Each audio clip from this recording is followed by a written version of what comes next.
Pour le numéro 2, c'est super semblable dans le fond au numéro 1, mais je vais réexpliquer au complet. Ce que vous devez comprendre, premièrement, dans un triangle, il n'y a pas juste une seule base dans un triangle, il y en a 3. Donc, par exemple, ici, le 5 mètres, ça pourrait être une base. Si je prends 5 mètres comme base, la hauteur, ça va être de 2 mètres, parce que c'est celle-là, dans le fond, qui a un angle droit. Si je prends comme base 5, la hauteur, ça ne peut pas être 2,24. Parce que comme vous voyez ici, c'est pas séparé par un angle droit. Par contre, je pourrais pivoter, dans le fond, mon triangle de cette façon-là. À ce moment-là, dans le fond, vous voyez que le 2,24, ça pourrait être une base. Puis c'est relié avec un angle droit avec le côté que je ne connais pas. Donc, le 2,24 pourrait être une base. Puis la hauteur, dans le fond, ça serait la valeur de x, le côté que je ne connais pas. Ou je pourrais le pivoter encore une dernière fois. Puis à ce moment-là, ma base, ça pourrait être la valeur de x qui est ici. Puis la hauteur, ça pourrait être le 2,24. Donc, une fois que vous avez compris ça, dans le fond, vous comprenez que ce qu'on cherche, par exemple, ça pourrait être la base de mon triangle qui est associée à une hauteur de 2,24. C'est quoi les formules qu'on connaît qui ont une base puis une hauteur à l'intérieur? Bien, c'est la formule de l'aire d'un triangle, qui est l'aire est égal à BH divisé par 2. C'est que quand tu regardes ça ici, tu es comme, OK, bien ma base, je la connais pas, donc c'est un inconnu. Ma hauteur, je la connais, c'est le 2,24. Mais l'air, je le connais pas. Donc, vous êtes un peu bloqué parce que vous ne pouvez pas avoir deux inconnus dans cette équation, sinon, ben, c'est comme, ça se résout pas. Donc, ce qu'on va aller faire, c'est qu'on va aller trouver l'air en premier. Puis l'air, vous pouvez la trouver parce que si vous pivotez... Oh ben là, ça pivote tout maintenant. Attendez 2 secondes.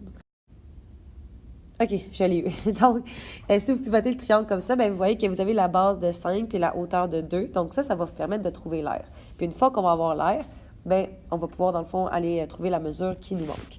Donc, la première étape que je vais aller faire, c'est que je vais aller trouver l'aire du triangle. Pour trouver l'aire, vous partez toujours avec la formule qui est base fois hauteur divisé par 2. La base, dans ce cas-ci, ça va être le 5. Puis la hauteur, ça va être le 2. Et je divise par 2. Donc ici, je rappelle qu'à ne pas faire, de faire le 5 divisé par 2 puis le 2 divisé par 2, ça ne fonctionne pas. Vous allez faire la multiplication en premier. 5 fois 2 qui fait 10 et divisé par 2, dans le fond, qui fait... Attendez une seconde. OK. 5 fois 2 qui fait 10 divisé par 2, dans le fond, qui fait 5 mètres carrés. Parfait. Après ça, une fois que ça c'est fait, bien, je vais aller trouver, dans le fond, la mesure qui me manque. Donc, je vais aller trouver x. Je vais aller pivoter, dans le fond, le triangle pour vous aider à comprendre. Voilà. Donc, pour trouver x, dans le fond, je repars avec la même formule, qui est l'aire est égal à la base fois la hauteur divisé par 2. L'aire, je le connais, je viens de le trouver, c'est 5. La base de mon triangle, bien, cette fois-ci, dans le fond, je vais travailler en disant que la base, c'est la valeur de x qui est ici. Donc, la base, je ne la connais pas. Je mets le x fois la hauteur. Faites attention, tantôt, j'ai dit que la hauteur, c'était 2. Par contre, ici, ma hauteur, ça ne sera pas 2. Parce que la hauteur de 2, elle est associée avec la base de 5 mètres. C'est eux qui sont reliés par un angle droit.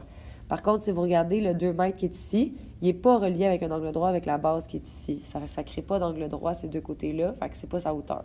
La hauteur qui va avec le x, dans le fond, c'est le 2,24. C'est lui qui a un angle droit entre les deux. Fait que ma hauteur, ça va être le 2,24. Puis je divise par 2. Rendu là, vous avez deux options. Vous pouvez diviser par 2 le 2,24. Ça va fonctionner, il n'y a pas de problème. Sinon, moi, ce que je vous conseillerais habituellement, ce que je fais en tout cas, c'est de multiplier par 2 des deux côtés pour me débarrasser du divisé par 2. Alors, je ne sais pas ce que je viens de dire, là, mais en tout cas, je ne sais pas si je dis la bonne chose, mais vous devez faire x2 des deux côtés pour éliminer le divisé par 2. Donc, vous faites 10, qui est égal à 2,24x. Puis ensuite de ça, vous allez diviser par 2,24 des deux côtés. Et ça, dans le fond, ça vous fait x qui est environ égal à 4,46. Je pense que c'est en mètres. Hein? Ouais, c'est en mètres. Voilà.